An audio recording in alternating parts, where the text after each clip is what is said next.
और यमुना जी से भी ज्यादा श्रेष्ठ हैं श्री गोवर्धन, और गोवर्धन से भी ज्यादा श्रेष्ठ है राधा कुंड, श्याम कुंड और फिर राधा कुंड। आज लाखों की तादाद में लोग गोवर्धन में होंगे, राधा कुंड में स्नान कर रहे होंगे। भगवान ने वत्सासुर नाम के एक राक्षस का वध किया, जो कि वत्स के मतलब बछड़े के रूप में था वो राक्षस, लेकिन बनकर के बछड़ा आया था। ठाकुर जी ने देखा, बोले भेलूपिया बनकर के आया, राक्षस है लेकिन बछड़ा बन गया, तो भगवान ने उसका वध कर दिया। तो किशोरी जी नाराज हो गए। ठाकुर जी बोले आप हमसे नाराज क्यों हो गए? बोले आप गौ चालक बनते हो, गौ रक्षक बनते हो, गौ सेवक बनते हो, बछड़ा मार दिया। बोले वो बछड़े के रूप में है तो वो राक्षस। तो हमारी किशोरी जी बोले कुछ भी हो, था तो बछड़े के रूप में ना, आपको नहीं मारना था।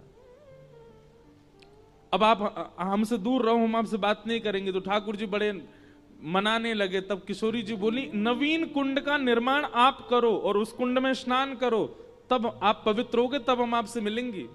तब ठाकुर जी ने कृष्ण कुंड का निर्माण किया, जिसको श्याम कुंड भी कहते हैं।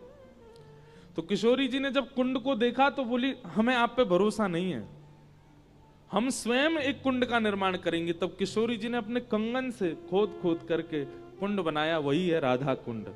कहा अब इसमें स्नान करो। तब उसमें स्नान जब ठाकुर जी ने किया, तब किशोरी जी ने उनका स्पर्श किया, तो आज के दिन वह कुंड प्रकट हुआ। ब्रज में जब भी जाइए, हम लोगों की गति पता कहां तक है?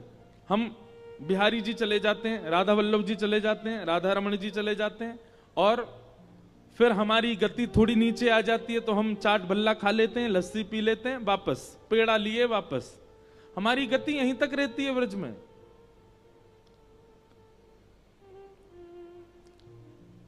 बार बार ब्रज में एक ही स्थान मत जाइए। ब्रज बहुत विकसित है। ब्रज जब आपको स्वीकार करेगा तो अपने अंदरूनी रूप का दर्शन कराएगा। ब्रज में जब जाइए, गिरिराज जी की परिक्रमा जरूर करके आओ, श्री गोवर्धन नाथ जी को प्रणाम करके आओ। जिनको आप पूजने जाते हो वो उनके भी इष्ट हैं।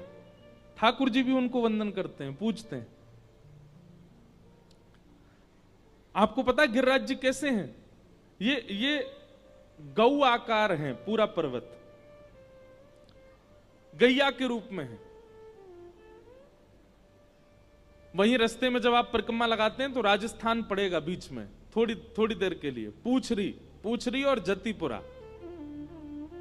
तो उसका नाम पूछरी क्यों है? क्योंकि वहां गौ आकृति वाले श्री गिरिराज जी की पूंछ है। वो गौ के आकार में है ना गिरिराज पर्वत, तो वहां पूंछ है, इसलिए उसको पूछरी बोलते हैं। वहां पूछरी के लौठा विराजमान है, जिनकी हम रोज जय जयकार करते हैं, पूछरी के लौठा की। अब तो सबको याद हो गया।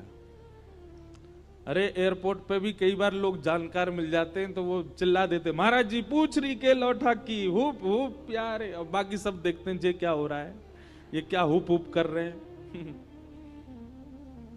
पूछरी के लौठा कौन है? श्री हनुमान जी महाराज। महादेव ठाकुर जी से इतना प्रेम करते हैं, हमारे महाकाल भगवान श्री कृष्ण से इतना प्रेम करते हैं कि उनके प्रेम के भाव को स्वीकार करने के लिए अनेक रूप महादेव धारण करते हैं।